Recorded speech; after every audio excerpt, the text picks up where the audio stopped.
Alternative Dig Talk. Real issues, real talk. At first, we hit your gadgets with our state-of-the-art digitalized mobile studio with the debate on the road behind the wheels. Later, we launched our magnificent studios located on Plot 1A, Sawagude Close, Lukulinanganda, Machindye, Kampala, where we bring to you our must-watch shows like The Mighty Drive, Monday to Friday, 8 a.m., Hotline, Mondays, 7 p.m. As for legal matters, Twins at Bar, Tuesdays, 11 a.m. Wednesdays, 6 p.m. is Afro-Caribbean Link, where we connect Africa with the Caribbean. Voltage on Thursdays, 7 p.m., featuring a youthful panel. Interface with Dr. Kiza Besije every Friday, 12 p.m. with his call to action against injustices. Snap Talk, Saturdays, 6 p.m. with the trio.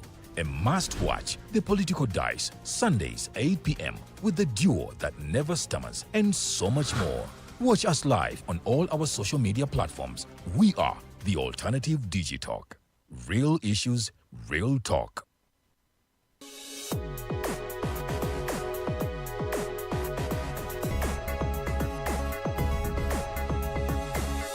The Alternative Dig Talk. Real issues, real talk.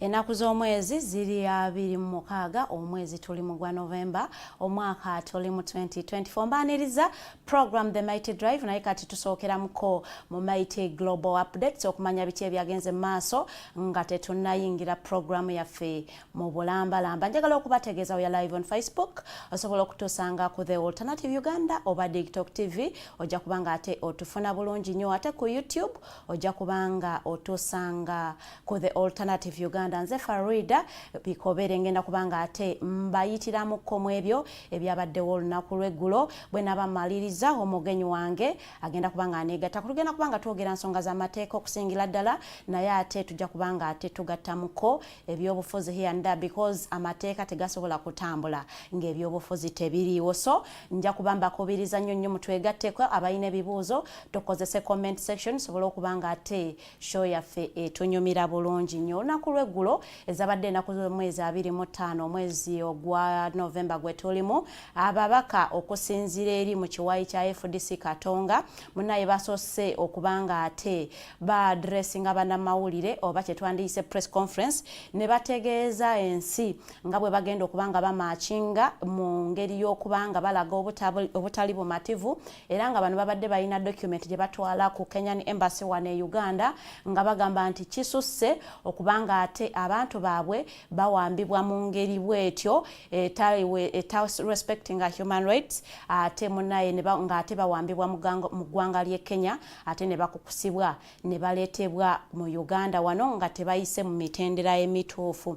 Bano nno abadde bakulembeddwamu pulezidenti waabwe ow'ekiseera Lord Mayor Elias Lukwago batutegeezezza nga bwe bagenda okubanga ate balaga obutali bumativu bwabwe mu ngeri ya protesting era nga bano babadde bagenda kutambulira ddala nga basinziira ku kitebe kyabwe ekyawali ku FDC Katonga era nga bano babadde bagenda ku Kenyan Embassy. Bano babadde bakafuluma gate ya ekitebe kyabwe munaye poliisi yabadde ebalindiridde wabweru era nga bano baabo poliisi yabakuttemu. Bano babadde bakulembeddwamu Honorable Ibrahim Semujunganda okuli omukyala Ingrid Turinawe n'abantu atiddwa olw'okubanga ate bagezezzaako okweyisanga ekitagasa mu public oba kyetwandiyise public nuisance ate empozi n'ekirala okubanga ate basasamaza abantu mu ngeri yaabwe ey'okubanga ate bagezaako okutambula nga bagenda ku Kenyan Embassy wanene waffe e Uganda. Era ono yategeezezzaako nti bajja kugulwako emisango egyo era bakolebwenga ate amateeka bwe galagira. Naye era ku nsonga y'emu nga tukyagobererawo omusango ogwa Dr. Kizza Besigye ono ng'ali mu kutwayingibwa mu court martial wanene Uganda naye yakwatibwa weekend ewedde ennaku z'omwezi zaali 16 olunaku lwali lwa 6 era ono yakwatibwa mu ggwanga ly'e Kenya era naye n'avugibwa n'aleetebwa waneno okwabo bwe Uganda n'atwalibwa mu military barracks we yakuumirwa ate ne bamugyawo ne bamutwala ate mu General Court Martial gye yasomerwa emisango ate munnange n'asindikibwa kwa limande ruzira okutuusa ennaku z'omwezi nga 2 omwezi gwa Disemba gwe tuyingira. Munnange omukulu Lord Mayor nga yabadde lead abwe ono nno yategeezezza nti balooya bana basinga bava mu International Commission of Jurists ate abamu bava mu Pan African Lawyers Union ate bo abalala bava mu East African Law Society kwogata ne bannayuga abandlawyers abava waneno ewaffe e Uganda. Era ono yategeezezza nga ayogerako eri bannamawulire n'atutegeeza nti era ye takyali lead counsel waba lawyers abagenda okubanga ate bali mu mitambo okulaba nti ate Dr. Kizza Besigye ne munne Haji Obed bafuna freedom yaabwe bafuna obwenkanya. Era ono yategeezezzaako nti omukyala Martha Karua yagenda okubanga ate akulembera aba lawyers bano abagenda okubanga ate bawolereza Dr. Kizza Besigye ne munne. Era nga abatamanyi mukyala Martha Karua ono mukyala ayina emyaka 67 era nga ate munnange abadde mu politics we Kenya okumalira ddala ebbanga ddene. Omukyala ono njagala tusobola okulaba nga tulabakoko ebyafaayo bye. Ono yastandingako for presidents mu mwaka gwa 2013 era nga ono yali kuna Kenya ticket era nga yajja okubanga ye mukyalo owokusatu okulaba nga ate standinga in the highest office of Kenya omukyalo oyo Martha Karua era nga ono yaliko Justice Minister we Kenya paka omwaka gwa 2019 we yatuuka na resigninga. She resigned from office of the Justice Minister era nga omukyali attached to of which Lord Mayor ategezezaako nti ate omukyalo no Martha Karua agenda kubanga ali attached to Lukwago and Company Advocates. Karua agenda kubanga ali attached to Lukwago and Company Advocates. Kakati no munnange fe tujja kubanga ate tulindirira ku 2nd of December. Kakati no munnange fe tujja kubanga ate tulindirira ku 2nd of December okulaba nga ate Dr. Kizza Besigye akomezeddwawo wali mu court martial of Abodo era nga bano ne bagamba nti bamusaba yetonde n'agaana. Kakati bano ne basalawo ne bawandiika etonde n'agaana. Kakati bano ne basalawo ne bawandiika ebbaluwa ne bagisayiningako okuli munnamateeka akikira Central Council Tulia Musiima Geoffrey ne munne Secretary General owa Uganda Law Society ne basalawo yatekinga obuvunaanyizibwa n'afuna omusango n'agusalawo ate nga ensanyizibwa n'afuna omusango n'agusalawo ate nga ensalawo ye ebenefitinga ye nga omuntu ate nga tebenefitinga Uganda Law ye ebenefitinga ye nga omuntu ate nga tebenefitinga Uganda Law Society nga okutwala ekifaananyi ekinene. Era nabagamba babba sente naye nga ate amawulire ago tegannakakasibwa bulungi nnyo. Kakati sente naye nga ate amawulire ago tegannakakasibwa bulungi nnyo. Kakati poliisi olunaku lweggulo yatukakasizza ddala nti abantu bano kituufu babbira ddala akasente akawera. Abakumi bano nga bava mu kitongole ekya G4S munnange bagambibwa nti banka wali erubowa yabawa obusente 1 billion ne miliyoni 69 ezawane sente ziwererako ddala bwe ziti mu Uganda tebibadde bingi nnyo. Netuwa instances zabadde nga 2 era nga emu yabadde mu mwaka gwa 2019 mu mwezi gwa March abantu we bali bagezezzaako okubba sente eza Stanbic Bank era nga bano bagamba nti sente zo zaali ziwerera ddala billion. Munaye abeeno ge bakaaba ge bakomba olw'ensonga nti amataba gabafuukidde amataba omugga ogugatambale ne butalejja munaye gwabooze era nga abantu bakyasobola kusala era nga kigambibwa nti sub counties 7 zino ze ziri mu experience ze ziri mu ku-experience okubanga bakozesa okubanga balinako gye balaga era nga lirina ekkubo ery'ebuddaka ne bagamba nti bw'oba oyagala okugenda awantu wonna nga oyagala ofuluma butalejja oba olina kukozesa Buddaka road, other roads zonna ziri ate flooded era tosobola kubanga ate oziyitamu era nga bano bagamba nti ensonga nga ate mpumulamuko katono nnyo bwenkomawo ngenda kuba negatiddwako omugenyi wange olunaku lwaleero tugenda kubanga twogera nsonga za Uganda Law Society, ensonga z'amateeka ate era tujja kuba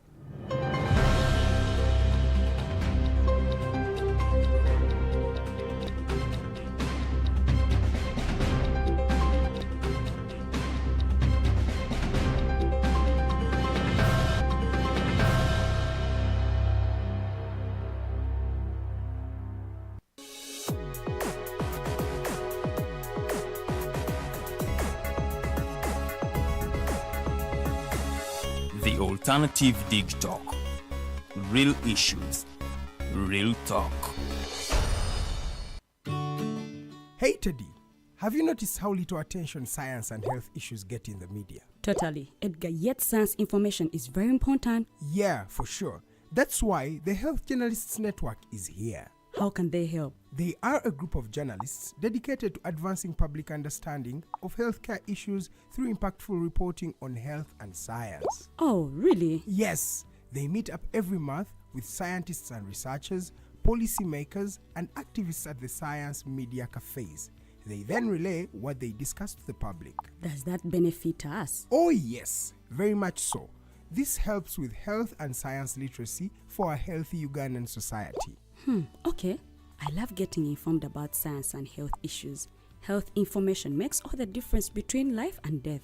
I'll look them up and engage them. That's great. They are based all over the country. Oh, okay. That's interesting, and they should be making real impact. They are empowering health communities through journalism.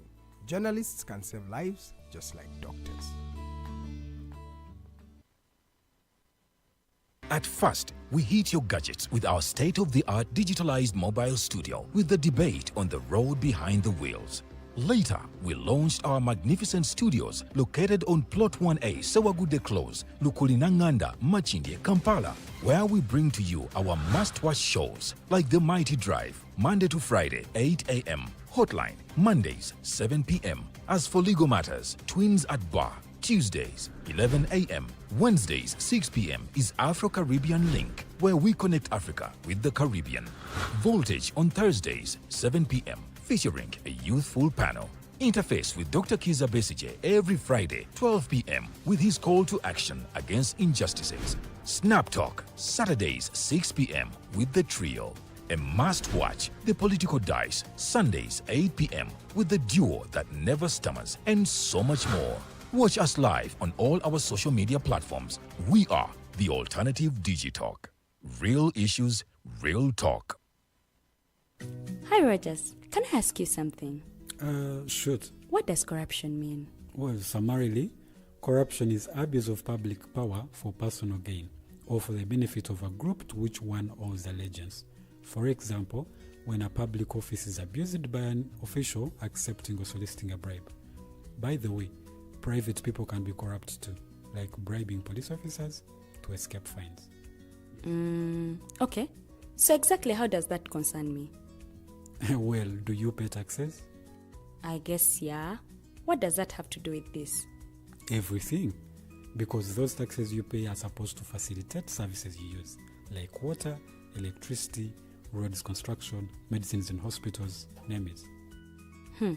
Okay, that is much bigger than I thought. But it can be stopped, right? Well, yes, it can. Although it may not be as easy as it sounds. And here is the reason why. Corruption roots are grounded in our country's social, political, economic, bureaucratic traditions and policies. So, what has kept it going this long? I mean, why don't we stop it? Well, the main reason why it has been here for so long is because institutions are weak, either as a result of poorly defined ethical standards of public service, weak administrative and financial systems, or ineffective watchdog agencies. What can we do to stop it? At a national level, we must focus on strengthening the independence and effectiveness of public institutions that fight corruption, At a personal level, we must commit to never giving a bribe. I promise I'll never give a bribe. Well, that's a great decision you have made. Me and you now have to spread this message to all our friends. If we all do our part, corruption will be no more. This message is brought to you by Alternative Digital.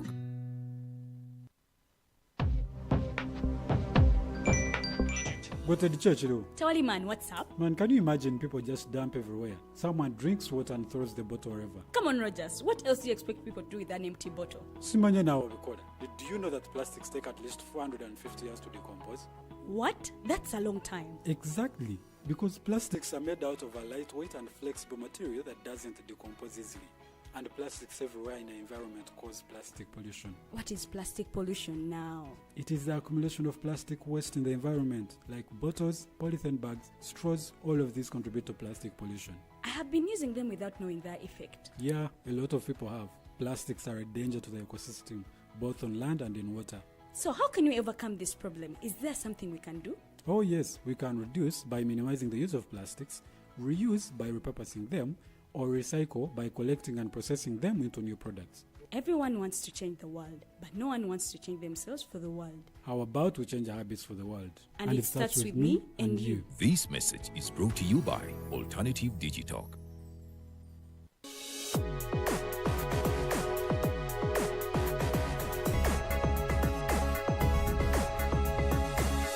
The Alternative Dig Talk. Real issues, real talk.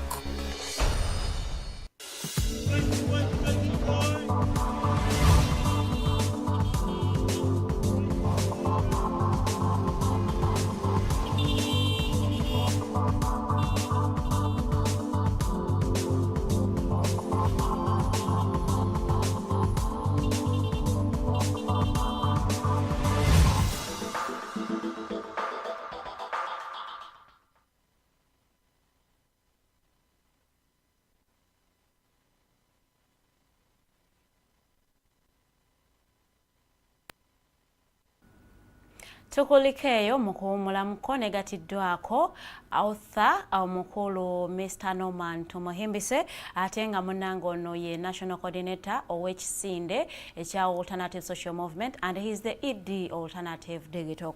Tugenda kubanga twogera nsonga za byabufuzi. Unfortunately for today omugenyi waffe gwe tubadde tusuubira tasobodde kubanga ate atwegattako ekireetedde okubanga ate tukyusaamu omulamwa gwaffe gwe tubadde tulina okubanga tutambulirako olunaku lwaleero ne tusobola okulaba nga ate tutambula ne tuvaako ku mateeka ne tudda ku ebyo ebigenda mu maaso mu ggwanga naye ng'olwaleero tugenda kubanga ate centeringa nnyo ku East African community. When was it initially formed?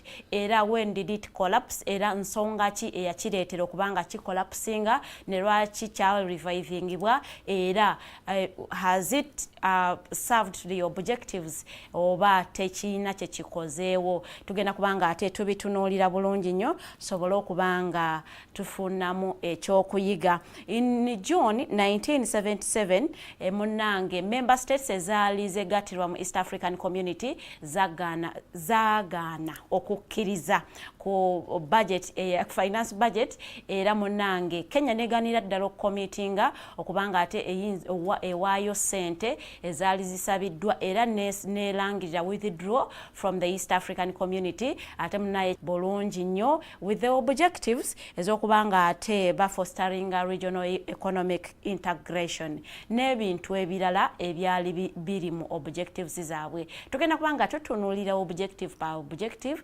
tulabe oba ate East African community eyina kyekoze okubanga ate achievinga iramu yaffe nga bwe tugiteeseteese. Nkwaniriza Mr. Norman.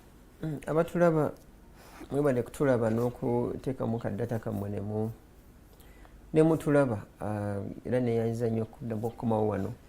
Ekyo kiraga nti newankubadde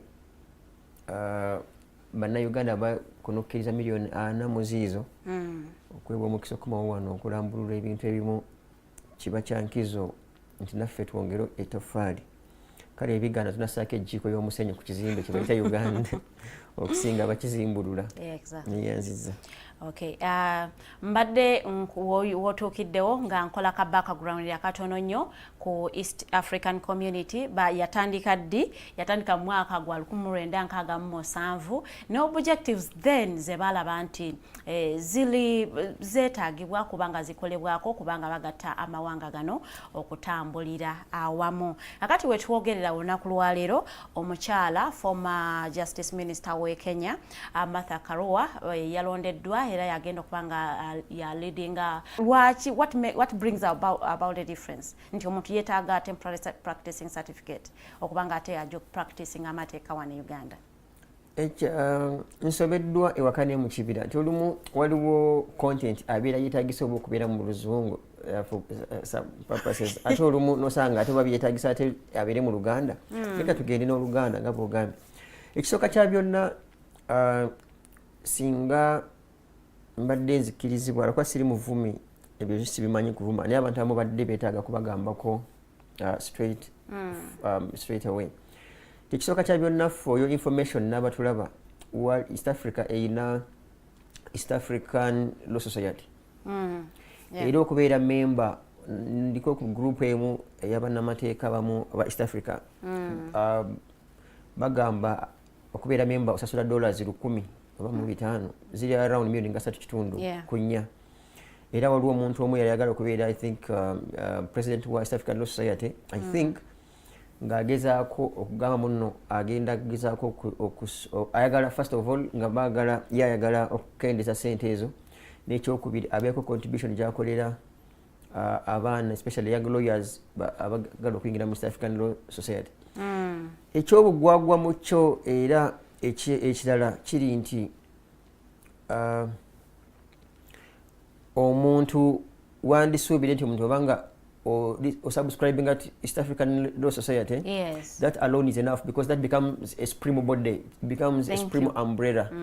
Nti bubanga already subscribing to East African Law Society tikyandi kwetaagisiza ate kubanga you apply for it. Very good. Kiringo kuba nti ofunye visa eyingira mu Uganda ne wabaawo omugwagwa omu nga ye wa chairperson LC5 Erwengo nagamba njagala visa endala okujja Erwengo awo olabira nti nno wabeerawo embeera ekulowooza nti bannaffe abatwala East Africa in particular but also Africa as a whole ti bo olumu beewaayo okulowooza nga beesulise and this is in good faith to most of them. Tewandibaddewo nsonga lwaki Honorable Karua yandibadde applying mu Uganda okujja practicingamu naye ate nga subscribing to East African Law Society which is literally the biggest umbrella. Kati awo it goes back to the framers of all these laws nti bambi banyumirwa kubanga balina obuteekateeka nga bungi n'obukwakkulizo but at the end of it all nga tebu aiming on to bring service to their likely consumers nga litigants among others. Kakati omuntu yalibadde yeewuunya what was the objective for the formation of the East African Law Society of East African Community Society. No, it had been nti omanyi challenge weeri mu bintu bino abagezigezi bangi era ngera bwalaba nga abantu abamu especially lawyers who are NRM leaning nti Semakadde bwe yabawangula ne basawo ki association nga bagamba. So to say nebye ebitongole ebimu of course for some reason bya Law Society ya East Africa yali yakubeera playing an oversight role as the biggest umbrella in East Africa towards all other bannamateeka bali mu block eyo okulaba nti tebakontana because fenna tukozesa what we call common law. In fact ng'oggyeko Rwanda yakayingira ezimu kuzakayingira mu East African Community nti yo eyina kyetuyita cocktail eyina common law system neba neya y'Abafaransa naye balina cocktail but that does not bar them okuba nti over 70 or there about of their legal system eri based on Commonwealth. kati kyatera East African community rather East African Law Society okugitandikawo was purely to play the oversight role towards the lawyers about practicing in East Africa kubanga amateeka gabafuga gonna ge gamu principles zinazigererako za common law bagamba tuseewo body supervising wonna. In fact kyandibadde nnyo kya makulu nti kasitoba ng'omuntu osubscribing mu ggwanga lyo bw'oba nga Katonda akuyambye no elevating no yamba kwa ggulu, it means omaze okugulawo boundary okukolera in any of the East African countries. Yes, nga teweetaaga kiwandiiko kirala. Very good. Nga katugeze nti olw'okuba nti nina katugeze permit y'okuvugira mu motoka mu Uganda. Singa I elevate ne East Africa. Ate Uganda kyantadeko akakulizo kujja kufuna permit ya one. So as long as I have elevated. But the other way around is correct. Nti bw'obanga gwe osazeewo okukolera muno kolera mu Uganda mu jurisdiction eyo naye bw'obanga oyagadde okukolera mu Tanzania oba then you upgrade meaning it wali walina wabaddewo room nti omuntu atayagala crossing akolera mu other East African countries asobola okusubscribe to Uganda Law Society oba any other society mu ggwanga mwabeera naye singa oba Katonda kuyamba no elevating n'ovaawo tewandyetaagisiza ate kuddamu kukoma ku applyinga mu kawanga ako practicing and yet oyina kiri ekya overall ekya East Africa. Okay. Ndowooza abatulaba tukitegerekese bulungi nnyo nti munnaye ate omukyala Martha Karua munnaye member wa East African Law Society naye ate era wane Uganda kimukakatako okubanga ate ajana sobola okubanga applying for a temporary practicing certificate okulaba nga ate a practicing amateeka wane in Uganda oba abeerako omuntu gwa representing in the courts of law of Uganda. That is how Article 18 of the Advocates Act in here in the Constitution of Uganda bwe stating nga tomalaga veri mbw ate ovudde Rwanda ate oje wanene Uganda owolereze omuna Uganda nga ate toyina eyo practicing certificate ate n'ekirala oyina okubanga ate oyina law farm gy'oli attached to. Tosobola kubanga ojja buzi nga toyina law farm yonna gy'oli attached to munnaye ate awo era tojja kubanga ate osobola okubanga opracticing amateeka. Tugenda kutunuulira formation ya East African Community.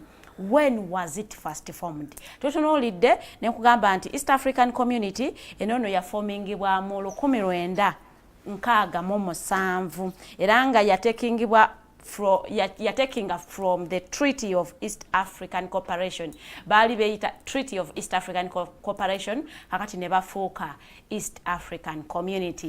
Aono wenjagala okuleeteramu Mr. Tumuhimbise Norman asobola okutuwaako ka background akatono nnyo lwaki amawanga gano gasalawo okubanga gajja ewamu okuforminga East African Community back then in 1967. Okay, neyanziza Farida nabatulaba. Omanyi ndoza nandikoze kusomesa because most of the time wembeera wano kutemerera mbangazi okusomesa history n'ebyafaayo oba na amateeka. Kyekisooka kya byonna if you remember oku East African Community yalinga kusooka kuoza bakunyumunguza mu if you remember OAU mabemina kajja mwezi obutajijjukira neffe twaliwo ngati ebimu byentwasomako. So OAU bakitandika 1963 Addis Ababa Ethiopia nga yaiwomwamu nnyo amaanyi the late Nkrumah of course ni Nyerere n'abalala nga omugaso gwabwe ebiseera ebyo baali baagala nnyo nti Africa as a block naye kopenga wala United States of America ebe ne block emu naye mu byo nga ye Nkrumah agamba tulwanirire wamu independence ya buli ggwanga naye bwe kibanga kya makulu tukwatiriremuuko ffenna tuzifune lumu then as a block ya Africa.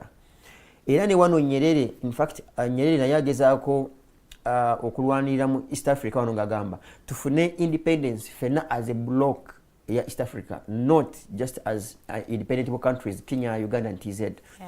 Of course nebigana bulimu n'amaanyulako keyamaanyulako abantu abamu ab'omululu ebiseera ebyo balaba Nkrumah mbu yali yeggwanyiza okukulembera Africa as a block as the president of East Africa. There is a daughter who happens to be a friend and she in fact contested for MP in Ghana. I was trying to talk to her some time ago ng'agamba abantu tebategeera taata we era up to now literally ekyo ekiroto kikyaliwo naye ate era buli muntu agezaako kipushinga bamulaba nga kyeyagaliza Gaddafi bagezaako bamulaba nga kyeyagaliza jajja wa kuno okay bangi so bwekyagaana ne bagamba ti wategedde buli ka region kagende kakole ka block kaako basooke tubageyise tulabe basobola okumanaginga blocks before we embrace them okubaleeta for a bigger block of course ab'omululu gwa kuno as usual balaba nga kukasobola okukola naye era yadde bakatandikawo era nakyo nekibalemerera okubugaata blocks buno for president y'omu bwe munagamba tusooke tusootinge ensonga z'obuwanga bwaffe our countries if it is Uganda first manage your internal factors and we see if we bring you on board onasobola cooperating n'okuleeta ebirubirwa bya kabloka ako era kati ako kujja that's why you would hear komesa kati magamba kino kikomesa kyo kibere kinene nnyo kya byabusobozi you hear there are so many other blocks in West Africa North Africa and so many other countries but of course as we moved along aba input to of course ba magulu meru abe Morocco ne bagamba ntai up to now actually Morocco is not part of AU bo bagana bera banga bawarabu in fact they subscribe to Arab League de bali wanu wagulu wanu Africa so Morocco is not part of us kuva mu organization of African from OAU to AU yo Morocco yagana teyeraba na ate obugwagwa they don't consider themselves as Africans but when it comes to emipira Afcon nebidala ate bana bagulu meru mugwagwa bwabwe ate babeere eno so is it their color chibaletera Uganda I think they have that pride but also in particular Morocco doesn't have a president they literally it's a monarchy it has a king so bone bagana in fact ne mukusoka ne Algeria zali nga bagala nyo kusubscribing ngabo in fact Algeria Egypt Morocco Tunisia bali bagala nnyo kusubscribinga to Arab League olwakala yaabwe ne bafaanana nga balaba bo si baddugavu nga bagamba it was a mistake okubasalirako eno so we moved along up to kati olaba OAU ya 1963 kati olaba nti East African Community ya 1967 those are simply 4 years after kiri ekinene so we bajja wano ngabo it was simply a cooperation kibanga bonagamba tubeeko ebimu byetu ebitugatta tukwatagane but it's not so much mandatory ebimu kubyo in fact bogenderera ku how East African Community apparently is being run it's like more or less a cooperation on basics I think we want to cooperating we want to tujja kubanga bolaba tetuyina majege gamu tetuyina constitution yemu tetuyina bya busobozi byemu ngokujjako okugula obuguzi kiboda gamba munange nabo ine bya busobozi ngaifa wano bidda wano you get IDs za njawulo so literally East African Community in my view it is simply a name it's a skeleton chiriao with idealists agamba munange I think this is the picture ngabona kwata pencil no painting passport wanenu ba to introducing the East Africa o China ndanga muntu wali East Africa eyawamu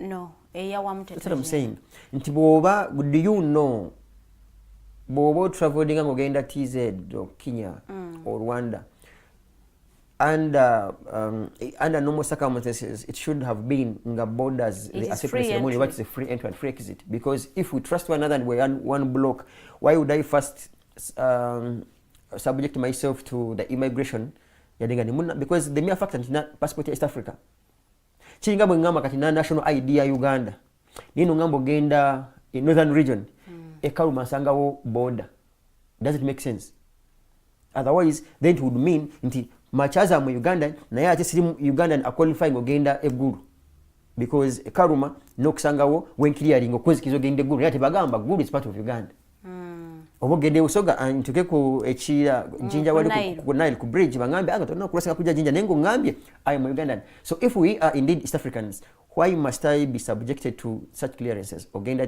TZ Kenya and Rwanda and other countries so to say it has remained in my view a toothless institution to follow for some reason I think boboy akageri katiketwa sobya nebituyitirirako it is high time to literally also rethink newankubadde bwe yatandika mu nkaga mu musanvu niwabawo ebibaawo mu nsanvu ngumya mutwe wako no amini n'agicyankalanya and by the way for me, as I don't want to say that I'm purely a Pan-Africanist. Naye, as a typical Ugandan, ya era abamunenya bandi munenyiza kitono kubanga noono aliko abatwala ensangi zino bwawulira nti nno waliwo eggwanga eri mu kijjanya era bwe mwawulira bunno Jamiru Mukulu ne ADF n'abala LRA bwe bali Congo yabasabula tewandisuubidde nti Amin yali mutuufu okusabula Nyerere olwokuba Nyerere was harboring Obote ne Museveni n'abayekera bakuno. It is simple logic. It is politics at play. He had all the justifications of crossing n'akuba bani n'alumba Mwalimu Nyerere kubanga Nyerere by 1977 nga bamaze wano okuwamba Obote bonna ekibinja ky'abantu Amin be yawamba basinga baliwa bali Tanzania. Tandika n'Obote Oyito Joke Basilio Olar Tito Kero Lutwa Paulo Mwanga timu yonna Museveni wakuno timu ya Tanzania kati bwagezaako diplomatically okulaba nti nno Obote amuyambako either okugoba abantu abo n'agamba naye so why am I even this block in any case kwe kulumba through Ekajera that is southwestern Uganda nakkirira era ekimuviiramu awo bano bonna kwekunga TDF, that is Tanzania Defense Forces, with FRONASA, with UNLFA, n'abala kikosi mwalumu n'abala ne bajja ne bakola okay ne bekola mu mulimu ne bakwamba Amin. Meaning kati awo lwesajjuka literally era it took extra now we are saying that this very month 30 years we are celebrating 25 years come out 25 years ago but ne baddamu now to rebuild but one asks yadde bakomawo ekitugatta because singa okwata akagwano kati ku parliament yawe yadde batukikirira kali yadde ne bwabera siranda kali ne bwabera no mukwano ng'ombidde nomugamba bategedde embidde nyimbiramu anthem ya South African community asobola okudda kwa emisinde paka erwengo a basic could be a basic ugambe ne bakwata ba MPs abatukikirira mu South African community mpozi nga banakozesa AI ne anthem nyina kola kiteba jimanyi bwokwata ba ministers ba kuno n'obuzanga bamuyita mama wa education mama wa Kataha no mbuza would you kindly share with us what you think we share in common in as far as education policy is concerned in East Africa nkoko bana I doubt whether she might be even knowing what is happening in the education policies za Kenya, TZ, or Rwanda. You get, in fact, for your information, abatamanyi nti waliwo n'omusango wano nga n'abaana bakolanga law ne bafuna practicing certificate eye Kenya nga ebajja wano era Uganda Law Society yennyini nga ebaganda era nga ne bw'osomera bakosi ono gikolera e Rwanda obu emisoso gyoyitamu wano mu Uganda okukkiriza okupracticinga gikusobera. And then one wonders and they chest thump themselves, of course led by Mr. Museveni and the team, but there is a block. It's not there. In my view, it is simply some bit of a very good, well-researched paperwork that establishes East African community with zero performance. East African community taina constitution tugeze over rules of procedure. Charter, charter. Yeah, it does have a charter which has been abused because Bolava some time ago I attempted to contest for Yala MP, I think 2017 or thereabout. Nayenga Bolava charter ngeri jeda bikamu how even every specific country sends its representative. You would be shocked, and I literally also let it be because I couldn't beat the bureaucracy ne prerequisites ezaliwo. So even when there is a charter, it is being abused. But also to say, you cannot just gamba East African community by its name and charter kiyekola nga oyina Rwanda eyina ebisanja bya myaka 7 oyina in fact ne komo kyabe katerina Rwanda nawo babijjawo of course to allow Kagame to okusigala nga akyatwala eryato lyawo. Oyina Uganda teyina bisanja teyina myaka bamiyo kyetwala eryawo. Oyina Kenya eyina constitution yayo enamu deputy president.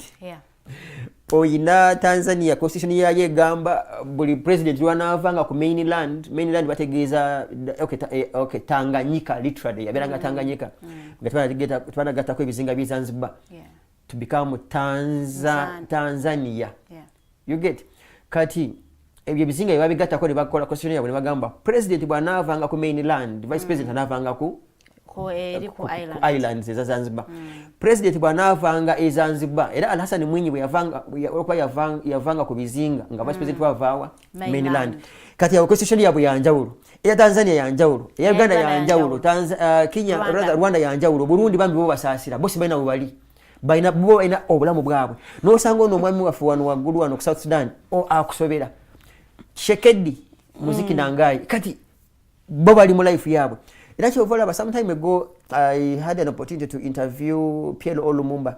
Ngambuza over the same, by the way. Nagamba for him as a Pan-Africanist, yandi subidenti ira in that mind nti eggwanga libeko n'obukwakulizo lyebusooka okutuukiriza qualifying because bwokwata ebizibu by'e Congo byonga byo byagiremerera nga Katonda ng'ayinza ne Katonda kennyini mugamba Yesu yakamala emyaka 224 bukyanga ava wano.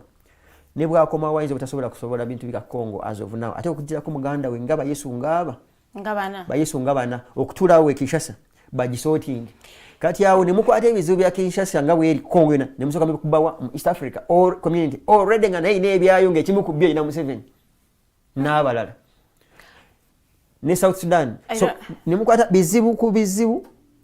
What makes Mr. President Yoweri Kaguta Museveni one of the problems of the East African One of his biggest problems is a warmonger and wants to preside over as the head boy of the region. Ayagala kufukanga head boy wa region. Chovolaba yakulaze wano kyasobola ogende Kenya. Nakwakola besije ngwezo gamba kwata kamyu boda ne bazigula paka yoga wano mu neighborhood ya mu Makindi. And not that alone. He has been yojukaringa ngali mijingo nagamba hakuna muntu kutoka Kenya mwenye atavua sumaki kutoka kwa maji nga woninga se yagamba yagamba de uniform nagende Mijengo Island nagamba teri mu na Kenya yadomwa na jane dobo yadokwata mwa Kenyanja aka ajabasabula bana Kenya misinde. You get so he wants to take this role and responsibility nga head boy wakuru and for some reason akadiyidde wano bazze ne bamuyita mu ngalo nga abalaba so yeerabanga head boy. In fact inava no kwa head boy ne yewano ba headmaster. But also given the history that you have given us oyinzo sanga nti ali mu grounding himself just in case waberawo akakaseera nti East African community ye omuntu gwe ino okutwala okurepresenting ku African Union nga basazeewo ekirooto kubanga bakituukiriza tagenda kulota ajja kuzuuka kubanga is in a better position to go for that. Tasobola because of some other foreign factors.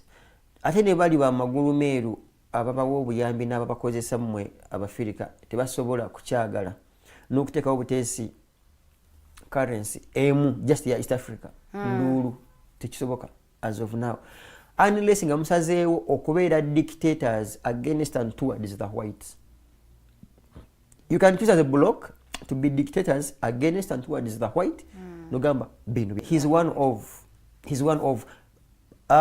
maybe kyetulina okutereezaamu nti njagala obaale kuva 1977 oteekeko emyaka when East African community lyakomezebwawo wano 1999 gwe weebuuze Amini omuzimu gwa Amini No, they might be baali batunuulira ebizibu nga basookako ebyaliwo then they needed to solve byebasaawo teri kizibu kiba kiriwo ekizibu mu reviving the East African community. That's what I'm telling you. Then it goes beyond what I mean was the biggest problem here alone. Yes, we agree. It is deep rooted. Ngotadeko abazungu ngotadeko naffe wano. We hit your gadgets with our state-of-the-art digitalized mobile studio with the debate on the road behind the wheels. Later, we launched our magnificent studios located on Plot 1A, Sawagude Close, Lukulinanganda, Machinde, Kampala, where we bring to you our must-watch shows like The Mighty Drive, Monday to Friday, 8 a.m., Hotline, Mondays, 7 p.m. As for legal matters, Twins at Bar, Tuesdays, 11 a.m. Wednesdays, 6 p.m. is Afro-Caribbean Link, where we connect Africa with the Caribbean. Voltage on Thursdays, 7 p.m., featuring a youthful panel. Interface with Dr. Kiza Besije every Friday, 12 p.m. with his call to action against injustices. Snap Talk, Saturdays, 6 p.m.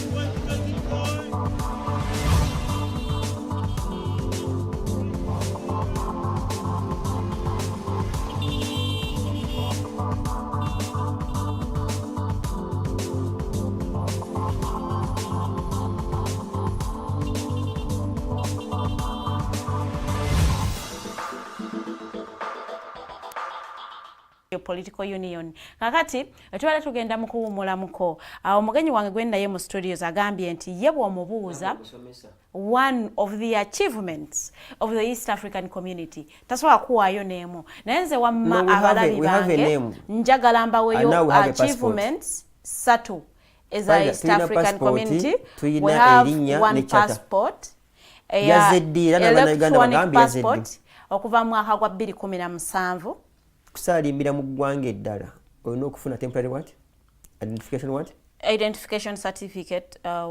Bakukkiriza okucrossingawo? Okugenda e Kenya. Genda mu maaso. Kati endala visa yagala yaki? No, sinnagamba nti it is also si kyabwo. N'omuntu atalina permit. Issue eri nti waliwo oli nga talina kitegeeza oyo tabeera nkona ku ssomero oba poliisi oba gavumenti okumusatifika ngenda asobola okukola ki? Kuvuga mmotoka. Omuntu alina permit nga expirinze. Tekitegeeza muno obukugu bwe kuvuga motoka bwa expirings.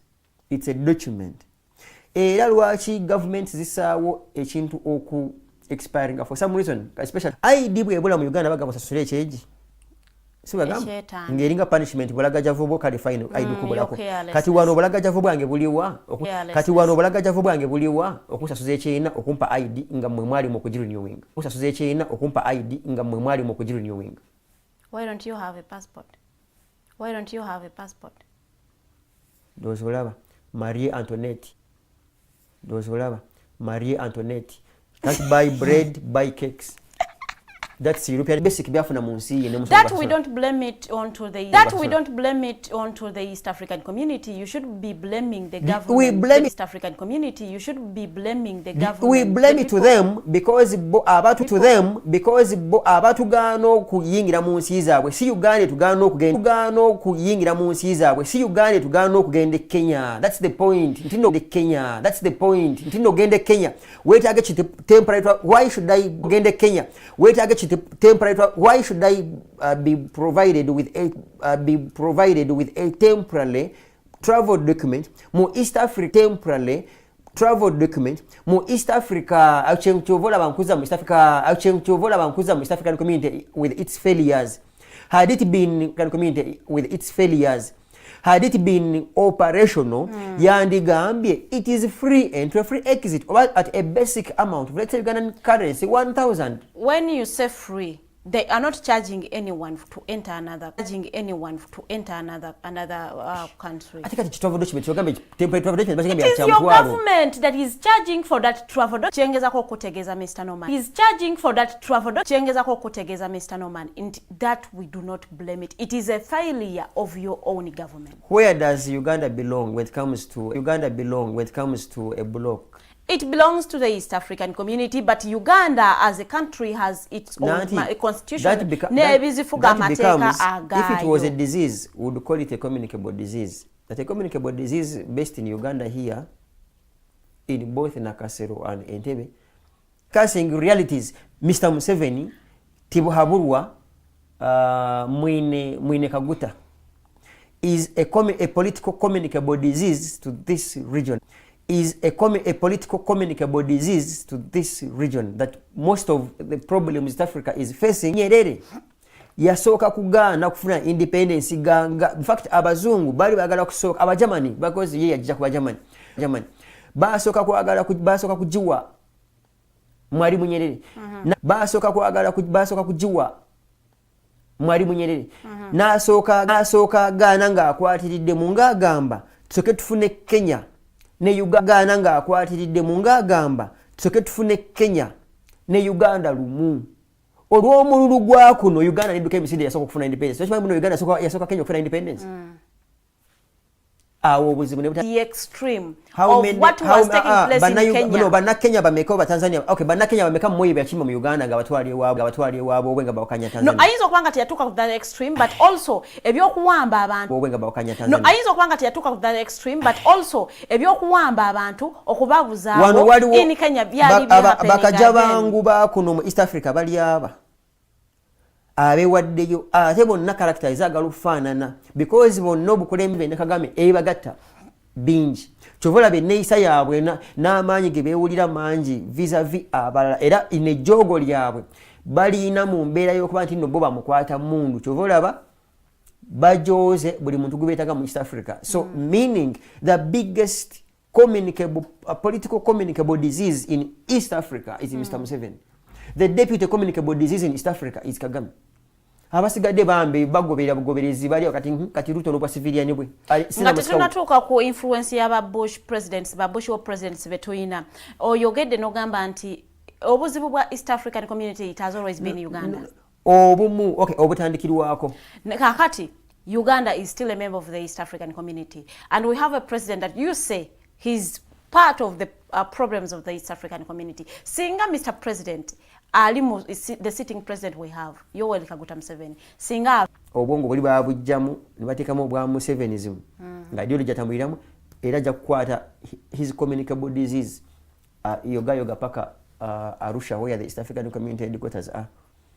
So singa tukyusa ba presidents bana ababiri President Kagame Swahili kabulanga n'Oluswahili tetuna unitinga Uganda okutegeera Luganda as just a simple language in Uganda. You are now confusing my kid to learn Swahili. Nenga my kid is still struggling okuyiga Oluganda. Kyeki kye nabadde nkugamba nti abantu abo bali batuufu tusooke tusootinga ennyumba yaffe muno. And then we say what is our tick list? Do we have a unifying language mu Uganda? Yes. Are you sure? But in a situation where you are failing to integrate a small block called Uganda, the same brains that have failed to integrate a small thing called Uganda we can't be duped to believe that the same brains can now integrate East Africa. Or they may look integrating a family, for instance. Erimu abaana bana basatu bataano musula mulwana ne mukyalawo ne maid bwe mwegobe emisinda masepiki mugasiza amagirasi mugasiza dining mwagifuula nengo ogamba bampo bwa erosi bwe ekyalonze ngatte erosi eno gundi. I think what brought about that is because by members, most of the members of the East African community bakozesa Swahili, and it is prudent enough okulabanga these other countries endala nazo bakozesa Swahili okukola ki to communicate. After okay, communicate is as a unifying language. You know, language drives the economy because you cannot trade. Kati nganze yasakola busemesa to unify kwe kugatta. Kyogamba tugenda okwawukana lwali lulimi. Mbule lwatwawula.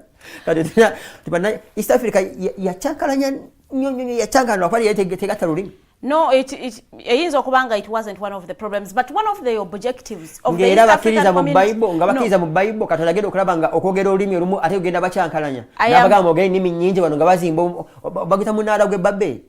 I am giving you. Jikiza bana Uganda. I do not want to quote the Bible because it's a security term. Bible, I am a Muslim woman. Kati nyamba akokkirizise abajikirizaamu ndi Katonda ekimu ku bintu ebyali ebyobulabe.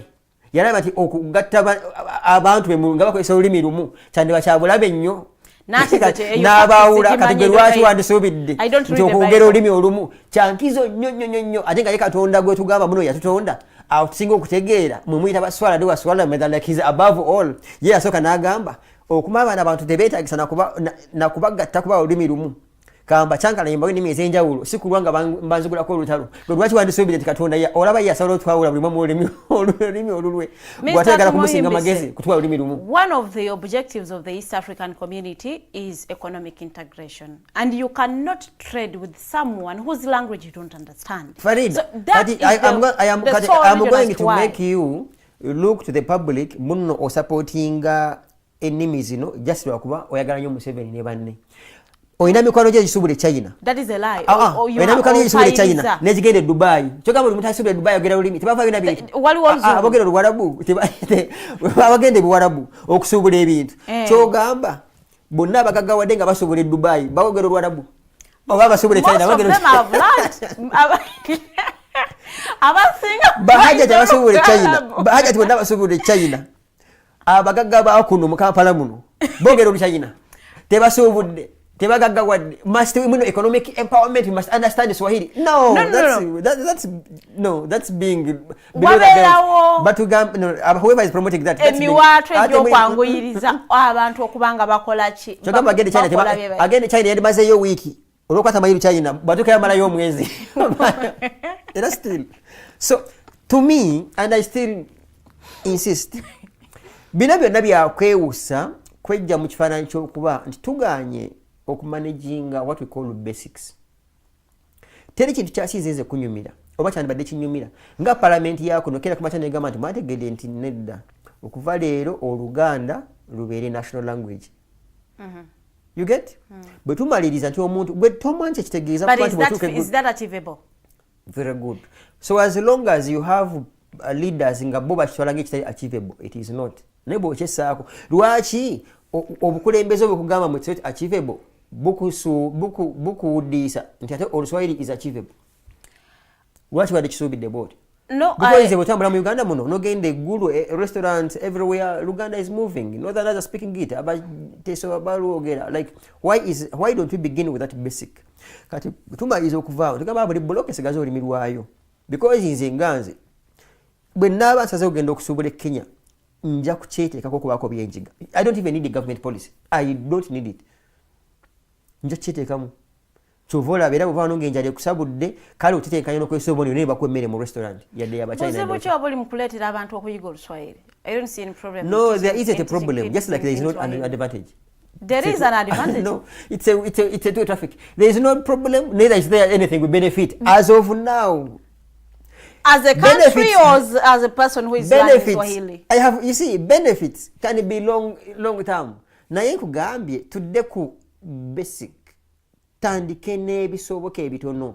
Nze olw'okuba nti sisobola kugenda olw'okuba nti nno bannayuganda tebasobodde kusobola Kenya, it's not because tebamanyi Luswahili, because n'abaali batalumanyi complete emyaka gy'ekyenda baasobolanga ebitengi okuva e Kenya ne basobolayo n'ezimmotoka buno Bugunde omotoka buno Bupijoti n'obulanga busubuleeyo era abamu ne bagaggawala. Ng'era bwe kiri nti abantu abamu bagenze mu China nga talumanyi bwe kiba in fact kikwetaagisa because banga oli shirudu ngagala kusubula you might even get an interpreter. You see, that is another expense. Era nakola ki that it's an expense naye okuriyetinza omulimu. No. Kyogamba abazungu emulambuza bemulambuzeeyo bajja bamanyi ennimi zeeyo temulina abantu bemutambula nabo wana balambuzi. Ayina kuyiga batuleetera olulimi lwabwe lwe lwabasoka. They came with their language and we adopted the language. So we communicate using their language so they can understand us. The point here is I am 1,010%. If we don't first solve the internal problems, number East African community, Secretary General, VAC President, so number East African community, a Secretary General, Gabitwainanga Manya Mushega, Bani, not necessarily as President, VAC Chairman, Gubawamu Chairman, Gaba Chairman, what EU, Niwaru, Secretariat, yes, the administrator, it's the administrative body.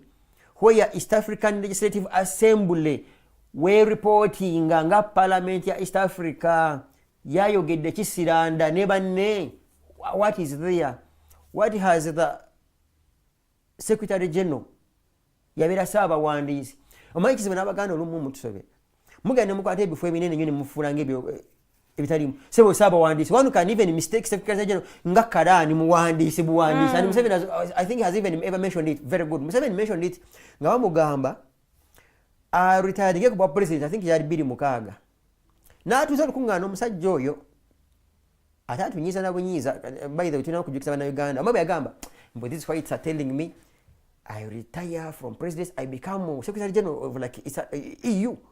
Sorry, not AU. No, not AU. It was, I think, it was AU or by UN. No way. I become a karani. Sema ngabati bagamba I become a karani. Writing. So no wonder alaba n'abantu ngaba karani. And your karani was the first Indian here. Eyali awandi kanga secretary. So abaganda ne bakopa bagamba buli muntu se asoba koseyo. Ye bane bamuyita karani. Ne bakwata erinya mfura karani. So Museveni ngagamba me mbe karani like writing. Like you know how sarcastic that man can be and funny can be. So kwe kuchimba musupu to say and also add nti chovolaba ne secretary general wa East African Community nebo yandibadde nga ino obuyinza kwako kyayogera Museveni amulaba nga emia karani. Kata president yo obuyinza we buli wa East African Community. Roles just a chairman literally yandibadde abeerawo to it is literally like more or less ceremonial naye abantu abali administrative abakola batula wali ku kitebe beba naba secretariat here a secretariat bakugamba NRM secretariat ba any other political party secretariat yetambuza it's a day to day work and then you simply report to chairman abaddewo and you know it is ceremonial. Another objective of the East African Community that I want us to look at is to promote good governance. You should know the answer. Stop pretending. Which good governance in East Africa? Nibabera no mukazi neyetani kukuja ye njala suru. Nise mukamwe mu Rwanda. So which good governance here? Focusing on crisis prevention, conflict resolution, and small arms and light weapon control. A light weapon control, there the objective was literally to say tumalagadukira Tanzania nobakubikolerayo ng'ebikolobero baki kyobola babayambako ne bakukwatira Jamiru mukulu ne bakanya ne Uganda ne bamukomya wano. Naye by and large there is a problem because bateka on East African Standby Force member waabwe n'abafutula emisinde kishekedde agamba muti. You get? So that means they haven't achieved.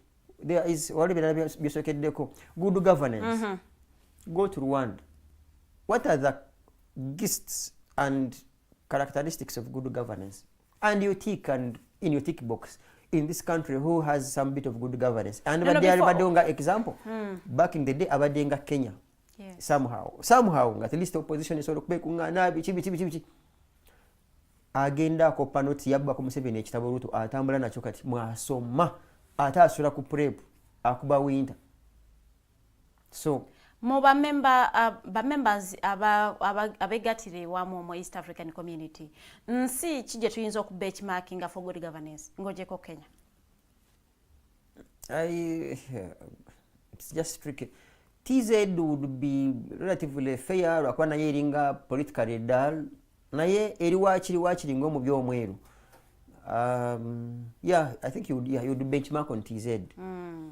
Because at least when it comes to babera uno muzibu bwabwe nayo laba they have some bit of consistency. Maybe they of course obedini abayitirira bayina some bit of consistency. So looking at TZ and we're using it to benchmark good governance, what is working in TZ that has failed to work here or in other countries that are not having good governance? Their history, first of all, very militaristic. And everywhere you have a history of military, ofuna buzibu chovolaba niwe babeera mawanga amalala de mu Europe omuntu abanga yasavinga ko mu Vietnam balingeje bewulira mu bo eryanyi. You know, so their policies are always different. Kati Tanzania your history yawe yanjawulo, but also Nyerere with how he was doing his politics is far much different from the rest of the colleagues here. Ekisoka kya byonna yali mukatuli kyoli omuzibu munadini. Katonda namuyamba n'abayamba Batanzania ne bagezesa ezitondesanga political ideologies bbiri ezaba socialist ne katirita loni ne badda mu capitalists. Naye ate era kiri ekibabeeramu you have been in TZ, you see how even citizens in TZ behave. Yeah. Amazima ge bayina nebo werabire kiti mu basi katonda nakuyamba nolekako essimu bakuleetera mu Uganda atakulina kukyerabira kusala busasi nsawo. So banjawulo whereas oli werabire kiti mu basi ndakukubira essimu mu Uganda atakulina kukyerabira bakatayimba kati awo nti foundation eno bwe mufugibwa abantu abayina ensa n'abaana abalabirako kati abaana bakuno balabira ku jjajja ne family ne government ne speaker wamwe bonna bavanduzi kati n'omwana azaalibwa munyakuzi kati to the parallel to the TZ ate omwana akula muwombeefu. So these are two parallel entities. How you talk about the economy of the two countries? Of course, you wouldn't want to compare the economy. The economy is ahead, first of all, by numbers, banji, and of course by the calmness and the assurance of safety. Muntu would feel grateful okubera Tanzania twali amazima teri butemu, crime rate is just, I think TZ's crime rate is just the lowest. Because already a dini na mazima ne foundation je bafuna kunyerere kimu bibiri, you know, muwombe fu mwalimu here mpozi abatamula back in the day, also at least in documentaries. Very humble man. Kati abantu ekwigira kwekyo n'obusobozi ne economy kati wano nebanga byanjawulo nti omuntu okuinvestinga mu Uganda agamba obangeze ko Tanzania. Because there is some bit of an assurance of political stability vis-a-vis Uganda. Uganda, no one is sure what might happen tomorrow. No one, not even myself. In fact, not even Museveni. Museveni is like a sitting duck. Yes, and these are simply analogies because we were privileged to do literature, so it shouldn't be interpreted as an attack. Now here he's like a sitting duck. He's also not sure of how tomorrow is likely to be in Uganda. So if you are a serious investor, you may not, you go in choices, you might think of option number 1, TZ. Option number 2, you'd think of Kenya. Option number 3, unless ngabambi ngoli mu bwangu, you'd think of Rwanda. Ngoli mu bwangu. Ate bubanga ngoli mu bwangu nyonyo nga just nga twena kya kusalawo uyambuke Sudan. Bubanga twena kya kusalawo completely. So lukuyita Burundi oba Congo. So olaba a hierarchy ya investment to any other investor. Investor baba muvandu zingane mubbi, Uganda would be your number 1. Yeah, we have looked at the political history of some countries, tunulide Kenya, tunulide TZ, njala tunulide Rwanda, ne paka webali sawe eno. Kiki ekibaletedde okubanga Rwanda sawe eno muji flagging. I do not want to include myself in those because statements. You just okubera. Eri eddembe erimu bwe lyatandikanga mu Mexico ne Latin America. Nilibayitirako ne government neliziyitirako nga tebakyasobola kubi controlling. For some reason waliwo akulembeze nga asalo n'agamba okay bano kambaseko for some reason omukono ogw'ekyuma ayambala ne kye banaalya banaasula batya baneeyisa batya. Literally a parent in a home is a dictator. True. What matters, have you dictated what is in the interest of the rest of the people? That's why there would be what in my view new words nga a liberal dictator, justifiable dictatorship. For instance, when we had the COVID here, so there was a dictatorship. Nenge yamba banansi temutambula waliwo curfew. It was pure dictatorship, but in the favor of the citizens. So does that mean that President Kagame is doing justifiable dictatorship? To some politicians and theorists will say yes. In governance, to say ilyaka sente naye kalyengo omanyi tosulawo. Bwakuwako enguudo maidia oyinza n'okuteekako ezizo bwe ziba nga tezaamaze budget eziyakuwadde so oteekako ezizo. Mu Uganda onabba ze bamuwadde ez'enguudo n'abasaba n'endala. In Rwanda bakuwa ez'enguudo nga tezaamaze wandiyeekanga olw'okuba oyagala ensi yo okwagala oteekeko omusaala gwo oteekeko ezizo. That is why yabagamba buli motoka bino okay tetuganye bw'oba oyagala motoka $5 million tugenda kugikuwa ng'oli minisita oba oli MP naye omusaala gwo ogisasule nga loan fe tufunirawo gikuwa n'ogikuluusanya nga bw'oyagala munnansi asasule.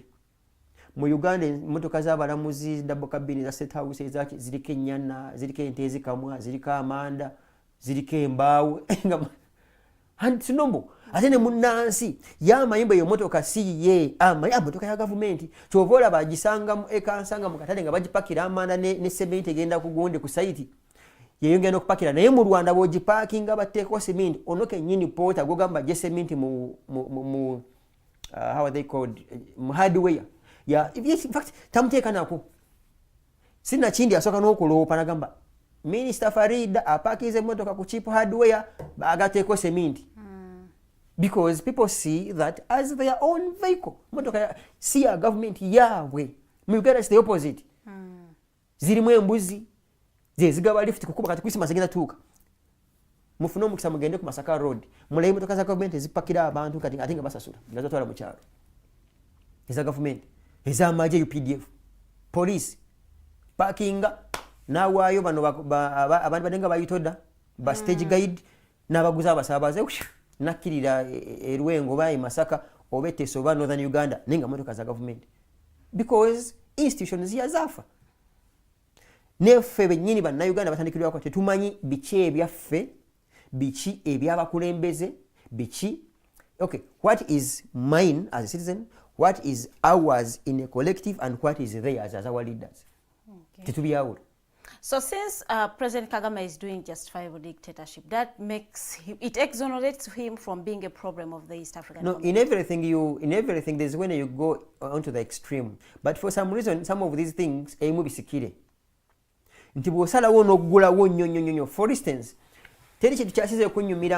constitution ye Rwanda, in my view, and some people here might forgive me for they so wish, nga kugamba tokkirizibwa yadde ku national nga tribe ye because yagenda omukola ebitategerekeka, yagenda okumubbira akasente, yagenda okola ki. I see past that. So for me, ebizibu kyalina bingi n'ebimu abisikira, beetaaga okusooka n'omyumyula, umala okumyumyula, bw'olaba nti kati mufunyemuuko akalembereza n'otaamuuko, ng'era bw'olaba bityaberanga mu COVID n'abataamuuko n'agezesa. Not every democracy is good. N'agezesa until gugwa abantu badde n'ebiganga bino ebyabavubuka bano bw'olaba nga bw'obalaba. Okay, kuva program wetandise tebadde tutunuulira challenges the East African community, what they have done good and what they have done bad and how they can do better. Nyiwe njagala tugende awo bayinza kukola ki okubanga babeera batuukiriza objectives zaabwe kubanga ezimu ku zo zensomyeko ozikubyemu ebitu n'ogamba they have not achieved that. So how they can bayinza batyo okukola ekintu kino for them to perform to their objectives? Ndowooza for me the issue is first of all buli mukulembeze kwe kwa mutima bwaba musabye asabe, bwaba musamiza asamire, bwaba musiramu asaale, buli omu adde ku the drawing board afune goodwill. Buli mukulembeze bw'anaalabanga nti East Africa is for the best of East Africa as a block by promoting. Aveemu okulaba nti babeera bamutwalako obukulembeze buli naye bweyagala. Because waliwo some philosophers abagamba nti kisingako okubeera akenyanja akatono mu ocean than okubeera ogw'ennyanja ogunene mu chupa y'amazzi just eba mu kikopo. You'd rather be a smaller fish in an ocean than being a big one in a pond. Kati Mukulu Museveni wants to be a very fat fish in a small pond of 2 feet than being a small fish in an ocean as East Africa, you know, as a block. And so are so many other people. Buli omu ayagala kwako kamanyula akakulembere. So ekisobola okukolebwa is kudda ku drawing board bategeere ebyo byasoberawa n'okwongera okusoma chata eno bagitegeere because literally balinga batagisoma era batagitegeere n'abagezaako ogisoma either basoma nsome ne balima okutegeera because it is also possible olaba wandyagala osobola okuba katonda ng'okyali mutongo olaba amayembe g'embogo amayembe g'embogo gakola ekyali nto naye bwegenda ekula gabeera kaavudi bwe gati kyova olaba gati bwegasobola giyamba kwerwanako bulinga buno bukoobu bubeera shapu obuyembe naye butandika okudda eno emabega kati engo bwejja okubugoba buba buwe amayembe nga tegakya playing role yokubeera defensive y'amayembe. So ne baana abazeeyi baakulu bali Mukulu Museveni ne banne nti bakoma abakaddiwa amayembe gabagandi badde defensive playing the defensive role tegakyabayamba. So balina okwekuba mu mutima nti aba balina obasikira abaana abaddira mu bigere bakozese obuto bwabwe in this particular case to use an analogy of mayembe nga gakyasobola okubaako kye gafumita okukola. And that's when a generation inge yaffe we sobola to go back on the drawing board ne kebera mu charter ya East Africa ebiruubirirwa by'abano bannansango abatandikawo kino byali ki baabuguutana oba nedda bwe baba baabuguutana can we firstly okusooka netukwasaganya ebizibu byaffe bye tulina munda we integrate these countries internally and then come with our certificates of integration that guys you see we no longer beat opposition, we no longer rig votes, we are no longer corrupt, we are A, B, and Z. What's your qualification? In fact, East African community can even begin with the two countries. It's also possible. Tanzania, Kenya, Bali Kale. Nabo bagoberere. You get nga tudda wali ekyokuba twewalwa akabuguutano ke twaliko n'ekinyumu. If America had hurriedly united, it would have trouble. Kyova olaba era yagezaako okukola bye yakola n'ebikola neyeegatta ekola United States of America naye some other states nga Alaska n'endala okuzigula ku Russia, it took time. Nezikomawo era mu kubikola byonna bye yakola era byagaana ne bako bye yeesonyiwa nga Latin America negamba Mexico ne bannammwe Colombia tetujja basobola mwina bizibu byammwe.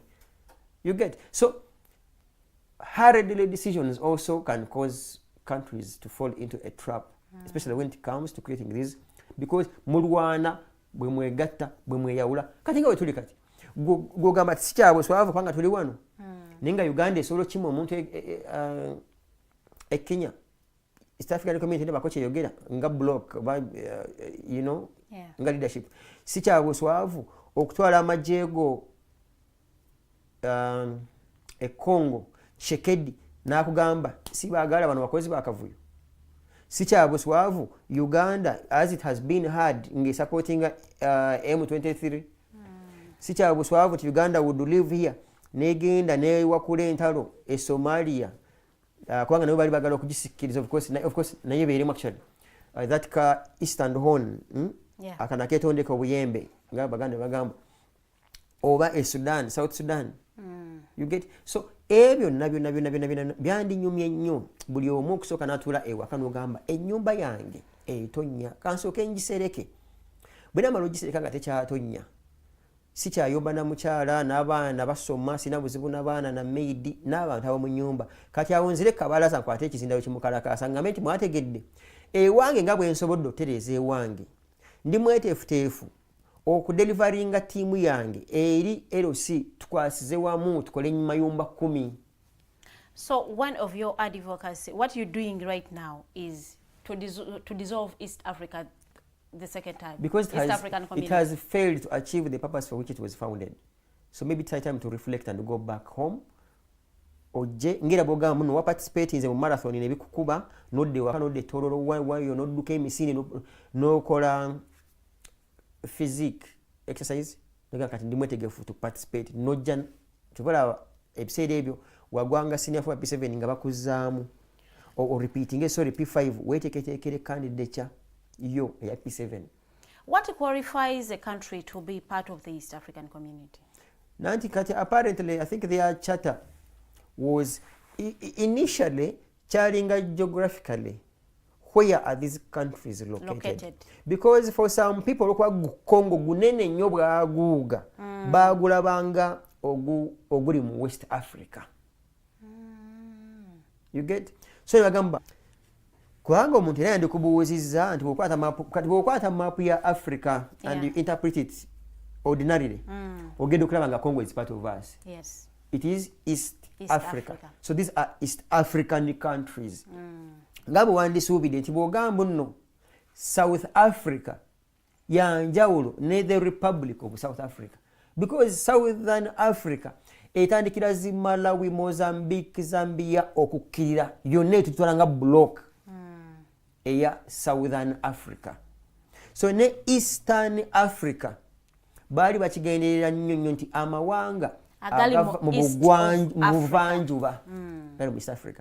Kati ne bongezako ne bagamba naye nedda ne bwe kinaabeeranga bwe kitandike ne gana asatu gegenkize nnyo kirabika go okusinziira obuvanjuba ate bo kirabika basembedde nnyo ino obuvanjuba. So these are the typical East African countries. Their locations are not debatable. Very good.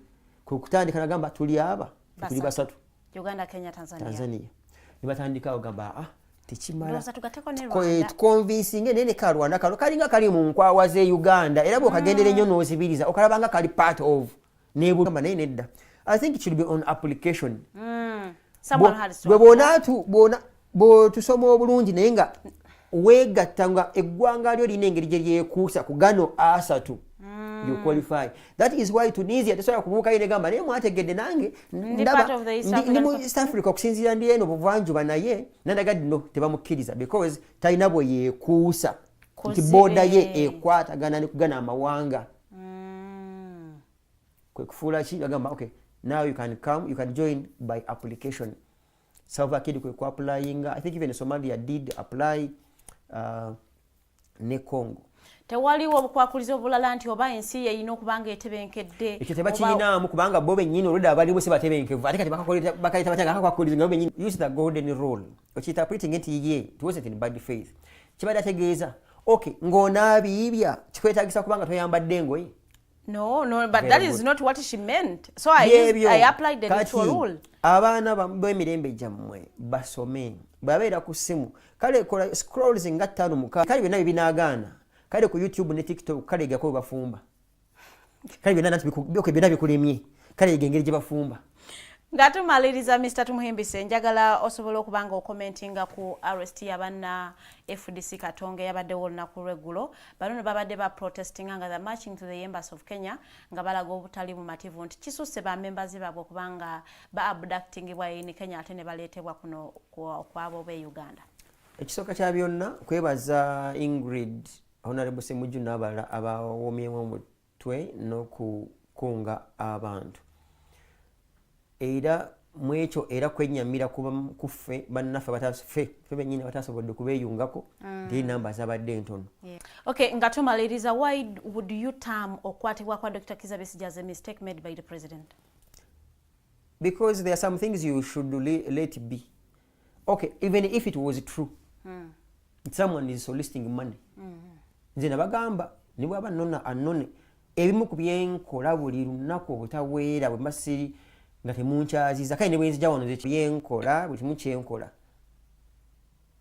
kwagala kujjako gavumenti ng'era nayo bwekera buli ku makya enkijjanye yeremeze mu buyinza because I'm in opposition and kino sikyebatiza sewaayira byebimu ku biruubirwa bya abantu abali mu opposition ne mu activism kujjako gavumenti tutereeze ebigenda ebibi tubitereeze betunaba tukosezza nga naffe tuli mu gavumenti nabo baluubirire nnyo okutuma mulamu gavumenti. That's how the world runs. Nenga naffe tubeerangamu naffe kola namaanyi naffe kugiremeramu. That's the theory about politics. Thank you so much Mr. Norman. Jagala osiibule abatulabye olunaku lwaleero n'akatalekeka. Maybe to the youth, maybe to akataleka police, like I said oli nakogedde kabadde kalekeka nkejjako ne katalekeka abavubuka bave mukola ebitagasa babeeko byebakola ebyamakulu bwe boyina omutwe gwo lowooza Katonda aleme kubuuza nti naye nga wajja omutwe gukyajjudde obwongo nga bwe nabukuwa bwobukomezaawo nga tiwakolesaako wadde because abavubuka bana bafuna accident abali enkwacco amatama ne gazimba bangi in fact okimanyi mulimu ne baprofesa abagenda okufa Katonda abeewunyage mukama da profesa ono obwongo nga teyabukozesa kati yabona omwana munaabi Katonda agenda gamba kanso munaabi kyogamba obwongo bwoti bwasazeewo bukozesa tiwabukozesezaako wadde.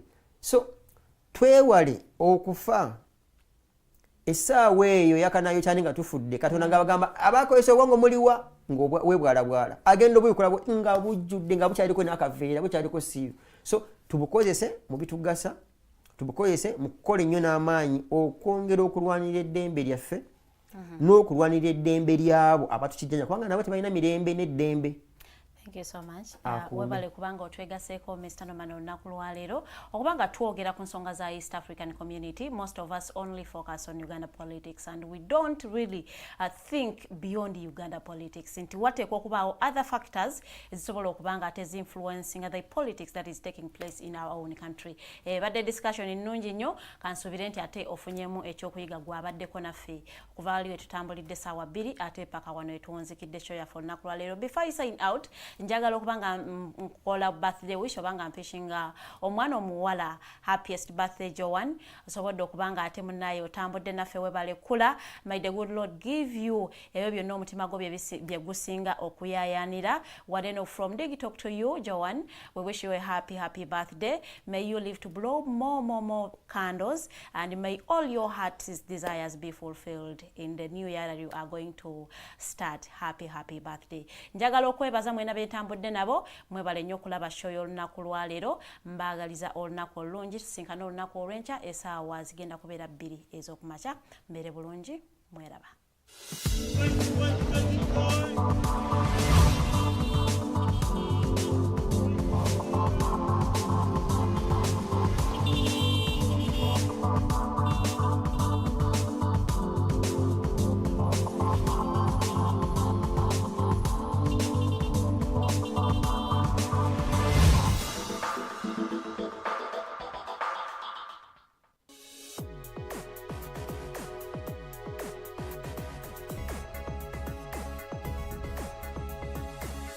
The alternative